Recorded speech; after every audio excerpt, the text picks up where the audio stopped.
તો મારા ખેડૂતોની શું, મારા પશુપાલકોનું શું, આ ચિંતા કરવા માટે દેશના યશસ્વી પ્રધાનમંત્રી માનનીય મોદી સાહેબ ગમે તેવી મહાસત્તા સામે મિત્રો ઝૂક્યા નથી. અને માત્ર ને માત્ર નથી ઝૂક્યાનું એકમાત્ર કારણ છે કે મારા ખેડૂતો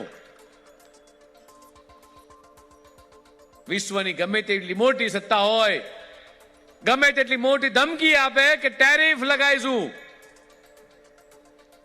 પણ આ ખેડૂતો કે પશુપાલકો સુધી આ વાત ક્યાંથી પહોંચે કે આ ટેરિફ લગાવવાની ધમકી આપી હોય, ગમે તેટલી મોટી મહાસત્તા હોય, એની સામે કેમ નથી ઝૂક્યા?